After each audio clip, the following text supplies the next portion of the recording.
The environment minister still won't cough up his CO2 emissions. Stephen Guilbeault, the avowed socialist who recently whined to reporters that conservatives just don't have a plan to deal with carbon dioxide, has in fact no plan or even knowledge of his own carbon dioxide expenditures. The Ministry of Environment and Climate Change and, of course, the Ministry of Fretting about CO2 could not tell the House of Commons what the ministry's carbon emissions were. Just look at this.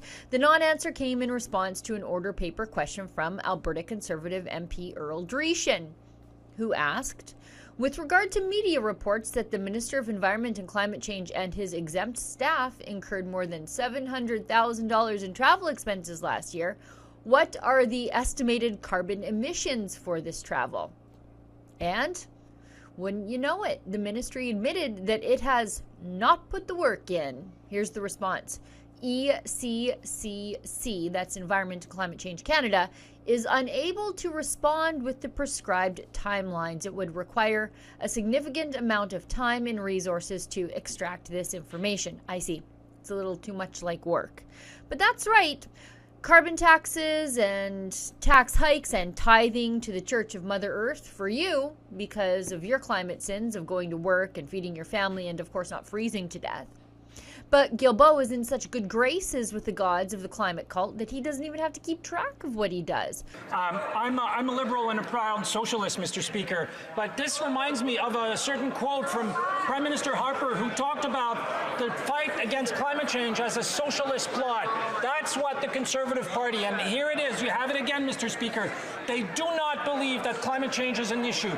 It's almost like these people don't actually care about this stuff and there's some other sinister reason to tax us into poverty, energy, or otherwise.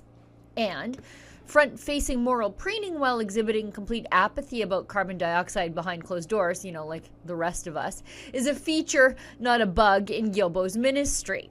I can't comment something I haven't seen, but what I can say is that I think as Canadians get to know better Pierre Poilievre and understand better his positions on many of these things, whether it's protecting the environment, whether it's fighting climate change, I think more and more Canadians will grow very concerned about what they're seeing, and the idea that someone who aspired to become Prime Minister of Canada doesn't even believe in climate change, let alone put any measures in place to fight climate change, and would just tell communities and municipalities affected by climate impacts, well, tough luck, because we're not there for you. We're going to make pollution free again. We're going to make it easier for big polluters to pollute even more. I don't think Canadians would be very happy about that. This is the second time Guilbeault's ministry failed to offer up any tracking of the carbon dioxide the department now claims is creating a climate change ticking time bomb. Last month, when the feds were compelled via another order paper question, this time by Conservative MP Gerard Deltel, to produce carbon emissions calculations for flights in each ministry, Guilbeault's ministry could not comply with the request, while many other ministries and agencies like the CRA, Agriculture and Natural Resources, could disclose their flight emissions data.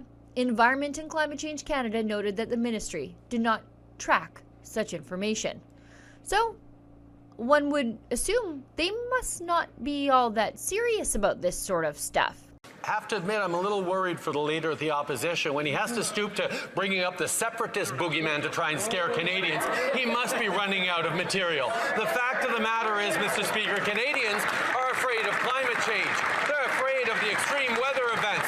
They're afraid of the concerns we have about a brighter future. And what we are doing is fighting climate change every day while we build a stronger economy with greater careers, while we support Canadians every single day with the high costs of living. This is what we're delivering. He has no plan to fight climate change, no plan for the future of the economy, no plan for Canadians.